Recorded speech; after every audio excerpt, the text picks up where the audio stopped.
മാഗ്നസിൽ നിന്ന് കോഴ്സ് കഴിഞ്ഞ് ഇറങ്ങിയിട്ട് ടെക് ഇൻഫ്ലുവൻസേഴ്സ്, ടെക്നീഷ്യൻസ്, അതേപോലെ തന്നെ ബിസിനസ് ഓണേഴ്സ് എന്നീ രംഗങ്ങളിലൊക്കെ വളരെയേറെ സക്സസ് ആയിട്ട് ഇപ്പൊ കരിയർ കൊണ്ടുപോകുന്ന നമ്മുടെ one of the best അലൂമിനി Rishad.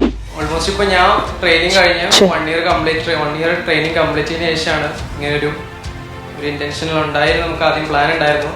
ഏകദേശം നമുക്കൊരു 1 ഇയർ എടുത്തു നമ്മുടെ ഒരു ടീമിനെ തന്നെ ബിൽഡ് ചെയ്യാൻ. നമുക്ക് അത്രയും ക്വാളിറ്റിയും അത്രയും പ്രൊഫഷണൽസ് ആയിട്ടുള്ള ടോപ്പ് നോച്ച് എൻജിനീയേഴ്സിനെ വെച്ചാണ് നമ്മളെ ടീം തന്നെ റൺ ചെയ്യുന്നത്.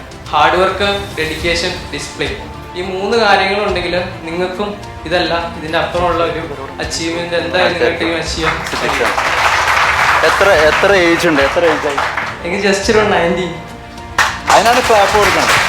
19 വയസ്സിൽ ഒരു ബിസിനസ് മാൻ ആവുക എന്ന് പറയുന്നത് ഓഫ് കോഴ്സ് അവര് എന്തൊക്കെ പറഞ്ഞു കഴിഞ്ഞാലും അവരെടുക്കുന്ന ആ ഒരു ഹാർഡ് വർക്ക് അല്ലെങ്കിൽ ഡിറ്റർമിനേഷൻ തന്നെയാണ്. ഇപ്പോൾ എനിക്കറിയാം ഇവിടെ ഉള്ള എല്ലാ പാരൻസും ഇപ്പം മനസ്സിലാഗ്രഹിക്കുന്നത് ഈ കോഴ്സ് കഴിഞ്ഞിറങ്ങുമ്പോൾ എൻ്റെ കുട്ടികളും അല്ലെ എൻ്റെ മകളും എൻ്റെ മകനും ഇതേപോലെ സക്സസ് ആയിട്ട് കാണാൻ തന്നെയാണ് എല്ലാ പാരൻസും ആഗ്രഹിക്കുന്നത് അല്ലേ?